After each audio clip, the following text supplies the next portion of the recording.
गुर का शब्द कमाए जिन जीते पंच विकार। गुर का शब्द कमाए जिन जीते पंच विकार। तिन संतन का बंदना सिर चरणन पर तार। एक ओंकारा सतगुरु तिह प्रसाद सच होए। वाहिगुरु जी की फतेह बिघ्न विनाशन सोए। वाहिगुरु जी की फतेह है बिघ्न विनाशन सोए। सतनाम श्री वाहिगुरु साहिब जी। मंद भाग मैं अपन निहारा। तू सुत जन्मयो सदन उजारा। वाहिगुरु जी का खालसा वाहिगुरु जी की फतेह।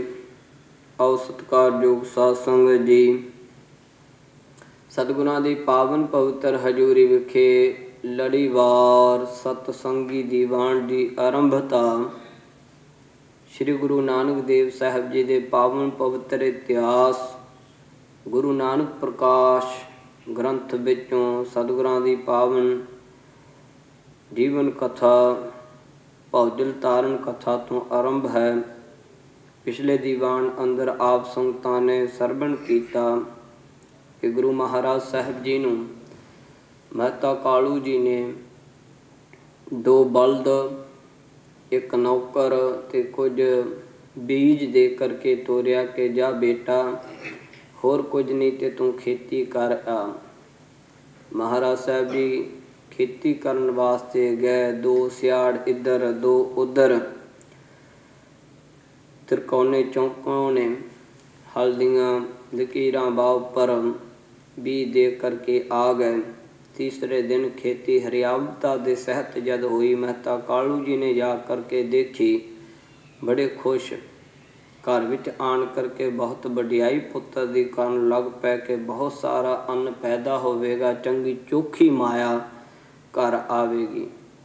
ਮਾਇਆ ਵਿੱਚ ਮਨ ਭਤੀਜਾ ਦੇਖ ਕਰਕੇ ਮਹਾਰਾਜ ਸਾਹਿਬ ਜੀ ਨੇ ਸੋਚਿਆ ਕਿ ਇਹ ਠੀਕ ਨਹੀਂ, ਇਸ ਲਈ ਇਸ ਦਾ ਨਿਬੇੜਾ ਹੁਣੇ ਹੀ ਕਰ ਦੇਣਾ ਚਾਹੀਦਾ ਹੈ।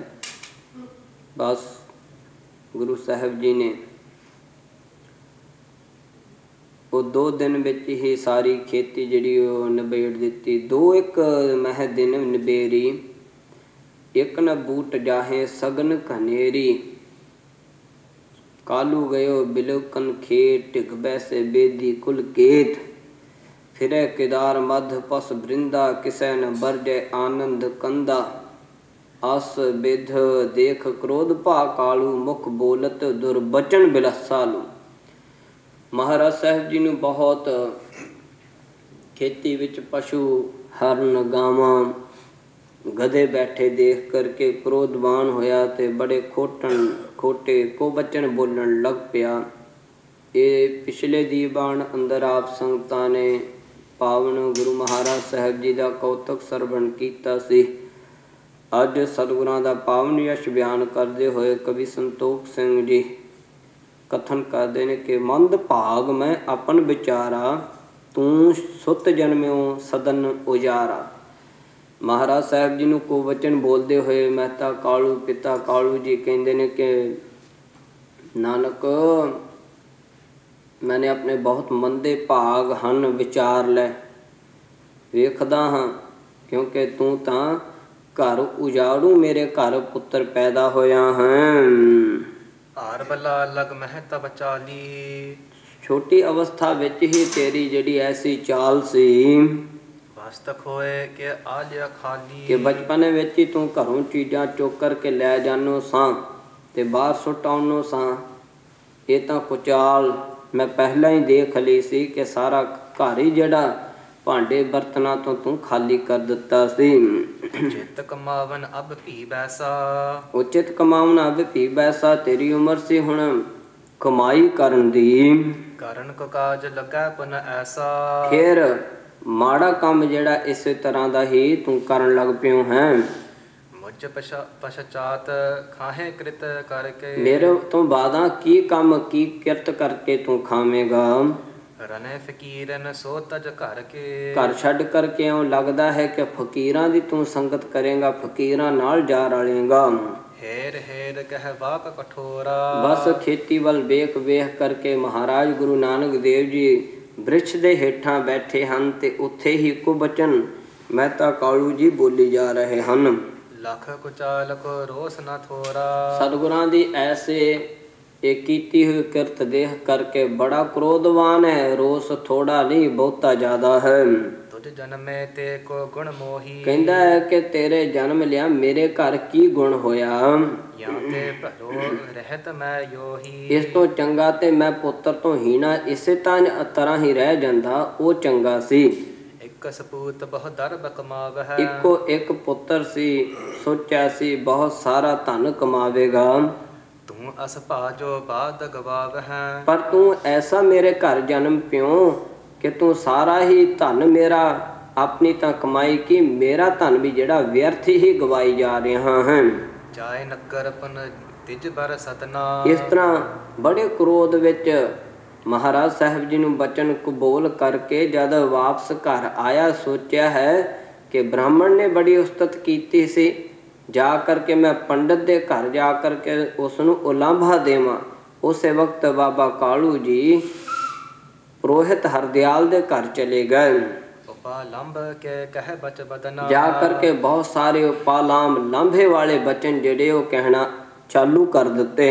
ਵੇਦ ਪੁਰਾਣ ਸਭੇ ਤੁਮ ਝੂਠੇ। ਕਹਿਣ ਲੱਗਾ ਕਿ ਪੰਡਤ ਵੇਦ ਵੀ ਪੁਰਾਣ ਵੀ ਸਭ ਕੁਝ ਤੁਹਾਡਾ ਝੂਠਾ ਹੀ ਝੂਠਾ ਹੈ। ਸੂਤੇ ਕਹੋ ਹੋਤ ਹੈ ਪੂਠੇ। ਹਾਂਜੀ, ਸੂਤੇ ਕਹੋ ਹੋਤ ਹੈ ਪੂਠੇ। ਸੂਦੇ ਕਹੋ ਹੋਤ ਹੈ ਪੂਠੇ, ਕਿ ਜੋ ਤੁਸੀਂ ਕਹਿੰਦੇ ਹੋ ਨਾ ਤੁਹਾਡੇ ਵੇਦ ਪੁਰਾਣ ਜੋ ਕਹਿੰਦੇ ਹਨ ਉਹ ਸਭ ਕੁਝ ਕਹਿੰਦੇ, ਜਿਹੜਾ ਕੰਮ ਕਹਿੰਦੇ ਹੋ ਉਸ ਤੋਂ ਸਭ ਕੁਝ ਹੀ ਉਲਟ ਹੁੰਦਾ ਹੈ। ਕਿਦੋਂ ਨਾ ਤੁਮ ਤੇ ਜਾਤ ਵਿਚਾਰੋ। ਜਾਂ ਤੇ ਤੁਹਾਡੇ ਕੋਲੋਂ ਵੇਦ ਪੁਰਾਣ ਜਿਹੜੇ ਵਿਚਾਰੇ ਨਹੀਂ ਜਾਂਦੇ। ਕਿਦੋਂ ਹਰ ਕਹਿਤ ਪਾਜ ਉਚਾਰੋ। ਜਾਂ ਸਿਰਫ ਕਿਸੇ ਨੂੰ ਖੁਸ਼ ਕਰਨ ਵਾਸਤੇ ਤੁਸੀਂ ਝੂਠੀਆਂ ਗੱਲਾਂ ਜਿਹੜੀਆਂ ਉਹ ਕਰ ਕਰਕੇ ਵਡਿਆਈ ਵਾਲੇ ਬਚਨ ਸੁਣਾ ਦਿੰਦੇ ਹੋ। ਭਲੀ ਛਤਰ ਕੀ ਦੀਨ ਵਡਾਈ। ਚੰਗੀ ਤੂੰ ਕਹਿੰਦੇ ਹੋ ਸਨ ਕਿ ਤੇਰੇ ਛਤਰ ਦੀ ਵਡਿਆਈ, ਇਸ ਦੇ ਸਿਰ ਤੇ ਛਤਰ ਝੁੱਲੇਗਾ, ਚੰਗੀ ਵਡਿਆਈ ਇਹ ਦੇਣਾ ਕੀਤੀ ਹੈ।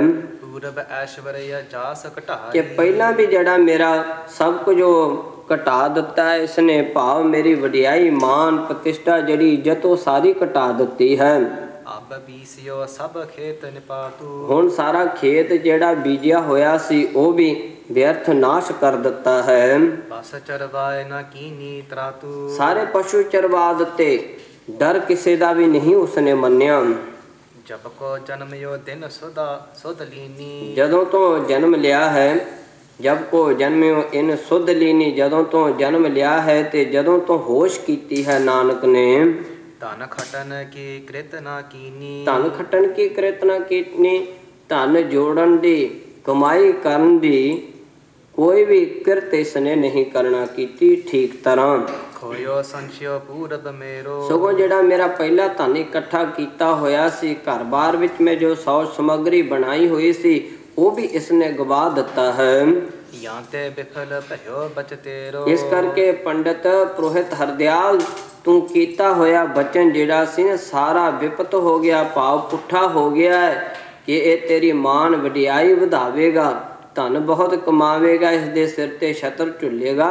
ਤੇਰੀਆਂ ਸਾਰੀਆਂ ਗੱਲਾਂ ਜਿਹੜੀਆਂ ਉਹ ਝੂਠੀਆਂ ਹੋਈਆਂ ਇਉਂ ਉਲਾਂਭੇ ਦੇਣ ਲੱਗ ਪਿਆ। ਬੋਲਿਓ ਬਚਨ ਵਿਪਰ ਪਰਬੀਨਾ। ਉਸ ਵਕਤ ਬ੍ਰਾਹਮਣ ਨੇ ਸੁਣ ਕਰਕੇ ਚਤੁਰ ਹਰਦਿਆਲ ਪੰਡਿਤ ਨੇ ਬਾਬਾ ਕਾਲੂ ਜੀ ਨੂੰ ਬਚਨ ਕਹਿਣਾ ਕੀਤੇ। ਜਿਹ ਮਨ ਸ੍ਰੀ ਨਾਨਕ ਜਸਲੀਨਾ। ਜਿਸ ਪੰਡਿਤ ਹਰਦਿਆਲ ਦੇ ਮਨ ਨੇ ਗੁਰੂ ਨਾਨਕ ਦੇਵ ਸਾਹਿਬ ਜੀ ਦਾ ਜਸ ਹਿਰਦੇ ਅੰਦਰ ਜਾਣ ਲਿਆ ਸੀ। ਸੁਨ ਕਾਲੂ ਤੂੰ ਮੂਲ ਭੂਲਾ। ਕਹਿਣ ਲੱਗਾ ਕਿ ਹੇ ਕਾਲੂ ਸੁਣ, ਤੂੰ ਤਾਂ ਮੁੱਢੋਂ ਹੀ ਭੁੱਲਾ ਫਿਰਦਾ ਹੈ। ਸੁਤ ਸੁਸ਼ੀਲ ਤੇ ਨਿਤ ਪ੍ਰਤਕੂਲਾ। ਤੂੰ ਆਪਣੇ ਸ਼੍ਰੇਸ਼ਟ ਸੁਸ਼ੀਲ ਸੁੰਦਰ ਗਿਆਨਵਾਨ ਵਿਦਵਾਨ ਚਤੁਰ ਪੁੱਤਰ ਤੋਂ ਤੂੰ ਹਮੇਸ਼ਾ ਹੀ ਅਨੁਕੂਲ ਉਲਟਾ ਰਿਹਾ ਹੈ। ਬਾਰ ਬਾਰ ਮੈਂ ਤੁਝ ਸਮਝਾਇਆ। ਵਾਰ ਵਾਰ ਮੈਂ ਤੈਨੂੰ ਸਮਝਾਉਣਾ ਕੀਤਾ ਸੀ। ਜਗਤ ਉਧਾਰਨ ਹਿਤ ਹਿਤ ਆਇਓ। ਪਰ ਤੂੰ ਪ੍ਰਤਕੂਲਾ ਪੁੱਠਾ ਹੀ ਰਿਆਂ, ਉਲਟਾ ਹੀ ਉਸਦੇ ਵਗਦਾ ਰਿਆਂ। ਬਾਰ-ਬਾਰ ਮੈਂ ਤੁਝ ਸਮਝਾਇਓ, ਵਾਰ-ਵਾਰ ਮੈਂ ਤੈਨੂੰ ਸਮਝਾਇਆ ਸੀ ਕਿ ਇਹ ਤਾਂ ਜਗਤ ਦੇ ਉਧਾਰਨ ਵਾਸਤੇ ਇਸ ਸੰਸਾਰ ਵਿੱਚ ਆਇਆ ਹੈ। ਭਗਵਤ ਗੀਤਾ ਸਾਰ ਵਿਚਾਰਾ। ਮੈਂ ਤਾਂ ਭਗਵਤ ਗੀਤਾ ਦਾ ਵੀ ਸਾਰ ਵਿਚਾਰ ਲਿਆ। ਕਰੈ ਪੜ੍ਹੇ ਬਿਨ ਸ਼ਬਦ ਉਚਾਰਾ। ਕਰੈ ਪੜ੍ਹੈ ਬਿਨ ਸ਼ਬਦ ਉਚਾਰਾ। ਜਿਸ ਬੱਚੇ ਬਾਲ ਨੂੰ ਭਗਵਤ ਗੀਤਾ ਦਾ, ਵੇਦ ਪੁਰਾਣ ਸਿਮਰਤੀਆਂ ਦਾ ਪਤਾ ਨਹੀਂ, ਨਾਮਾਂ ਦਾ ਪਤਾ ਨਹੀਂ, ਉਸ ਬਾਲ ਨੇ ਉਹਨਾਂ ਗ੍ਰੰਥਾਂ ਦੇ ਸਾਰੇ ਸ਼ਲੋਕ ਉਚਾਰ ਕੇ ਮੈਨੂੰ ਗਿਆਨ ਦੇ ਦਿੱਤਾ ਹੈ ਤੇ ਤੈਨੂੰ ਹਜੇ ਤੱਕ ਸਮਝ ਨਹੀਂ ਆਈ। ਜਿਨਮੋ ਕੋ ਸ਼ੁਭ ਦੀਨੋ ਗਿਆਨਾ। ਇਸ ਕਰਕੇ ਮੈਂ ਜਾਣ ਲਿਆ ਉਸਨੇ ਮੈਨੂੰ ਇਹਨਾਂ ਗ੍ਰੰਥਾਂ ਨੂੰ ਪੜ੍ਹਨ ਸੁਣਨ ਤੋਂ ਬਗੈਰ ਹੀ ਉਹਨਾਂ ਦੇ ਸ਼ਲੋਕ ਸ਼ਬਦਾਂ ਸਮੇਤ ਮੈਨੂੰ ਗਿਆਨ ਬਖਸ਼ ਦਿੱਤਾ ਹੈ। ਜਹ ਬਚ ਸੁਨ ਮਮ ਮਨ ਠਹਿਰਾਨਾ। ਇਸ ਕਰਕੇ ਜਿਸ ਨੇ ਮੈਨੂੰ ਗਿਆਨ ਦਿੱਤਾ ਹੈ, ਜਿਨ੍ਹਾਂ ਦੇ ਬਚਨ ਸੁਣ ਕਰਕੇ ਮੇਰਾ ਮਨ ਦੌੜਦਾ ਠਹਿਰ ਗਿਆ ਹੈ। ਲੋਕ ਉਧਾਰਨ ਕਰਹਿ ਅਨੇਕੂ। ਮੈਂ ਸਮਝ ਲਿਆ ਕਿ ਉਹ ਜਗਤ ਉਧਾਰਨ ਵਾਸਤੇ ਆਇਆ ਹੈ, ਉਹ ਤਾਂ ਅਨੇਕਾਂ ਲੋਕਾਂ ਦਾ ਉਧਾਰ ਕਰੇਗਾ। ਜਪਹਿ ਜਾਪ ਜੋ ਪਾਏ ਬਿਬੇਕੂ। ਜੋ ਵੀ ਇਹਨਾਂ ਦਾ ਜਾਪ ਇਹਨਾਂ ਦੇ ਨਾਲ ਮਿਲ ਕਰਕੇ ਸਤਸੰਗਤ ਕਰਕੇ ਵਾਹਿਗੁਰੂ ਦਾ ਜਾਪ ਜਪੇਗਾ, ਸੋ ਪਾਏ ਬਿਬੇਕੂ, ਉਹ ਗਿਆਨ ਪ੍ਰਾਪਤ ਕਰ ਲਵੇਗਾ। ਮੁਝਕੋ ਤੀਸਤ ਬਿਸ਼ਨ ਸਮਾਨਾ। ਮੈਨੂੰ ਤਾਂ ਆਪਣੇ ਇਸ਼ਟ ਦੇਵ ਵਿਸ਼ਨੂੰ ਭਗਵਾਨ ਦੇ ਸਮਾਨ ਗੁਰੂ ਨਾਨਕ ਦੇਵ ਸਾਹਿਬ ਜੀ ਜਾਪਦੇ ਹਨ। ਕਲਾਵਾਨ ਸਭ ਸ਼ੁਭ ਗੁਣ ਖਾਨਾ। ਇਹ ਤਾਂ ਕਲਾਵਾਨ ਹਨ, ਸਾਰੇ ਸ਼ੁਭ ਗੁਣਾਂ ਦੀ ਖਾਨ ਹਨ। ਬਿਪਰ ਬਚਨ ਸੁਨ ਕਰ ਤਬ ਕਾਲੂ। ਪੰਡਿਤ ਹਰਦਿਆਲ ਦੇ ਬਚਨ ਜਦ ਮਹਿਤਾ ਕਾਲੂ ਜੀ ਨੇ ਸੁਣੇ ਹਨ, ਸਦਨਹ ਆਇਓ ਰੋਸ ਬਿਸਾਲੂ। ਕਹਿੰਦੇ ਨੇ ਕਿ ਬੜਾ ਕ੍ਰੋਧਵਾਨ ਹੋਇਆ। ਕਹਿੰਦਾ ਕਿ ਜਾ ਤੇਰੇ ਜੈਸੇ ਬਹੁਤ ਸੁਣੇ ਝੂਠੇ ਕਬੋਲ ਬਚਨ ਬੋਲਣ ਵਾਲੇ, ਤੇ ਮੈਨੂੰ ਕਹਿਣਾ ਹੈ ਕਿ ਤੂੰ ਗੁਰੂ ਨਾਨਕ ਦੇਵ ਜੀ ਦੇ ਪ੍ਰਤਕੂਲ ਆ, ਉਲਟੇ ਆ। ਬਥੇਰੇ ਦੇਖੇ ਇਸ ਤਰ੍ਹਾਂ ਦੇ ਬਹੁਤ ਉਲਾਂਭੇ ਵਾਲੇ ਬਚਨ ਕਹਿ ਕਰਕੇ ਕ੍ਰੋਧ ਭਰੇ ਬਾਬਾ ਕਾਲੂ ਜੀ ਆਪਣੇ ਘਰ ਆ ਗਏ ਹਨ।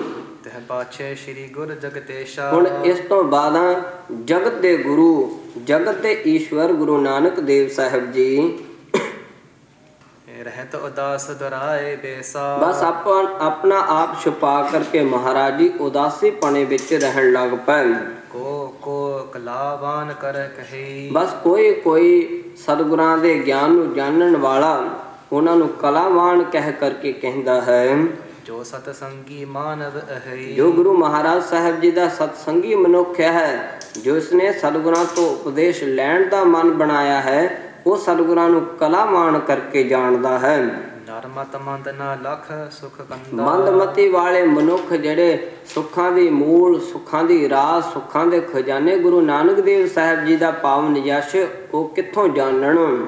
ਨਹ ਜਾਣਹ ਇਹ ਰੂਪ ਮਕੰਦਾ। ਸਤਿਗੁਰਾਂ ਦੇ ਮੁਕਤੀ ਦਾਤੇ ਦਾ ਇਸ ਰੂਪ ਨੂੰ ਉਹ ਵੀ ਨਹੀਂ ਜਾਣ ਸਕਦੇ ਕਿ ਇੱਕ ਛਿਣ ਵਿੱਚ ਕੁਝ ਤੇ ਇੱਕ ਵਿੱਚ ਕੁਝ। ਵਹਿਰ ਨਗਰ ਤੇ ਬਿਟਪ ਜੋ ਦੂਰਾ। ਐਸੇ ਉਦਾਸੀ ਪਣੇ ਵਿੱਚ ਗੁਰੂ ਨਾਨਕ ਦੇਵ ਸਾਹਿਬ ਜੀ ਨਗਰ ਤੋਂ ਬਾਹਰ ਬਹੁਤ ਦੂਰ, ਜਿੱਥੇ ਕਹਿੰਦੇ ਨੇ ਕਿ ਬਹੁਤ ਸਾਰੇ ਸੰਘਣੀ ਛਾਇਆ ਵਾਲੇ ਦਰਖਤ ਹਨ। ਬਾਸੁਰ ਬੈਸਹਿ ਤਹ ਜਗ ਮੂਰਾ। ਬਾਸੁਰ ਬੈਸਹਿ ਤਹ ਜਗ ਮੂਰਾ। ਜਗਤ ਦੇ ਕਰਤਾ ਗੁਰੂ ਨਾਨਕ ਦੇਵ ਸਾਹਿਬ ਜੀ ਉੱਥੇ ਜਾ ਕਰਕੇ ਉਹਨਾਂ ਦਰਖਤਾਂ ਦਾ ਹੇਠਾਂ ਬੈਠ ਜਾਂਦੇ ਔਰ ਉੱਥੇ ਹੀ ਅਕਾਲ ਪੁਰਖ ਵਾਹਿਗੁਰੂ ਦੇ ਨਾਲ ਗੁਰਬਾਣੀ ਬਚਨ ਕਰਦੇ। ਕਾਲ ਬਿਤਾਵ ਹੈ ਰਹਿਤ ਇਕਾਕੀ। ਸਮਾਂ ਇਸ ਤਰ੍ਹਾਂ ਦਾ ਇਕੱਲੇ ਰਹਿ ਕਰਕੇ ਭਗਤੀ ਕਰਕੇ ਸ਼ਾਂਤੀ ਵਿੱਚ ਅਕਾਲ ਪੁਰਖ ਪਰਮਾਤਮਾ ਨੂੰ ਯਾਦ ਸਿਮਰਨ ਕਰਕੇ ਸਮਾਂ ਬਤੀਤ ਕਰਦੇ। ਬੋਲਣ ਮਿਲਣ ਨਾ ਲੈ ਸੁਤ ਕਾਕੀ। ਕਿਸੇ ਨਾਲ ਵੀ ਬੋਲਦੇ ਨਹੀਂ, ਕਿਸੇ ਨਾਲ ਮੇਲ ਵਰਤਨ ਨਹੀਂ ਰੱਖਦੇ, ਕਿਸੇ ਦੀ ਕੋਈ ਖਬਰ ਨਹੀਂ ਲੈਂਦੇ। ਇੱਕ ਦਿਵਸ ਪਾਤਪ ਦਲ ਸੁੰਦਰ। ਇਸ ਤਰ੍ਹਾਂ ਮਹਾਰਾਜ ਸਾਹਿਬ ਜੀ ਦਾ ਰੋਜ਼ ਦਾ ਹੀ ਨੇਮ ਹੋ ਗਿਆ। ਇੱਕ ਦਿਨ ਐਸਾ ਹੋਇਆ ਗੁਰੂ ਮਹਾਰਾਜ ਸਾਹਿਬ ਜੀ ਨਗਰ